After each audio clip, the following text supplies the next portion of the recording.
Bonjour Madame la sénatrice. Bonjour. Et présidente du CRT Côte d'Azur, parce que vous êtes là à double titre aujourd'hui. Est-ce que vous pouvez nous expliquer justement votre double rôle aujourd'hui?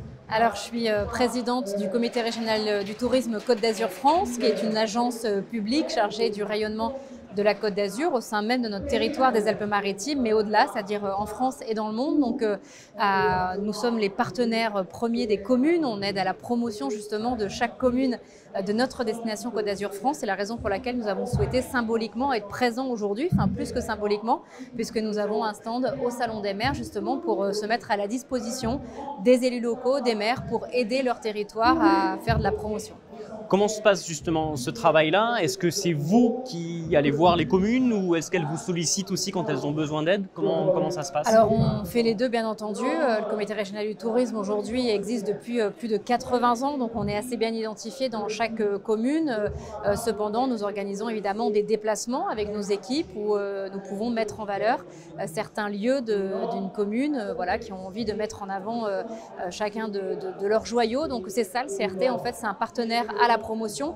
On a un territoire qui prospère d'année en année, qui rayonne avec un tourisme estival qui s'étend, c'est-à-dire que cette année 2023, la saison estivale a duré 7 mois, elle a démarré le 1er avril et elle s'achève en ce moment, souvent bien sûr lié à la météo.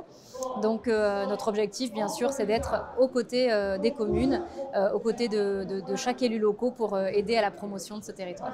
Ça c'est votre rôle en tant que présidente du CRT, vous êtes également sénatrice. Comment une sénatrice peut aider les maires, les élus locaux au quotidien et notamment là plus particulièrement ceux des Alpes-Maritimes? Alors, en effet, on est élu par les grands électeurs qui sont en majeure partie des élus locaux, des maires de notre territoire. Donc, notre travail en tant que sénateur, membre donc du Sénat, chambre des territoires, chambre des communes, j'ai envie de dire, de France, c'est d'être à leur côté, à leur écoute.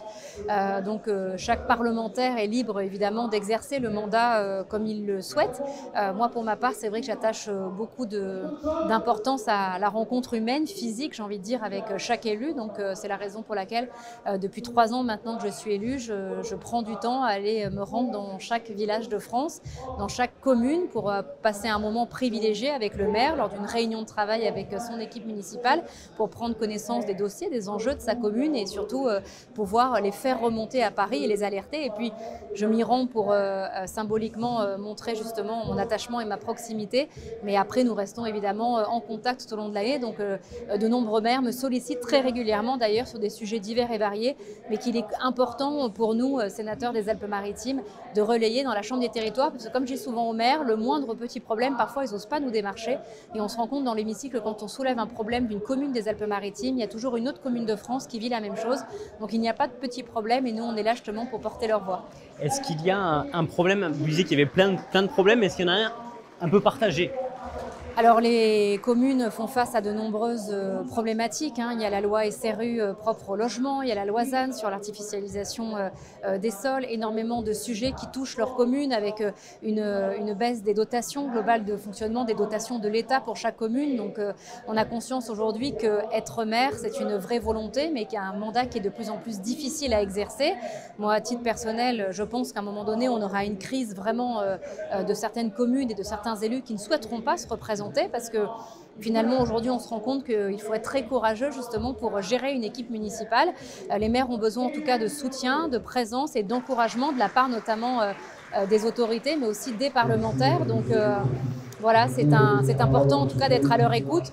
Il y a des problématiques un peu communes à d'autres et puis même si on est tous dans le même département et même des communes voisines, chacun a quand même leur spécificité locale et donc on est là pour être à leur côté.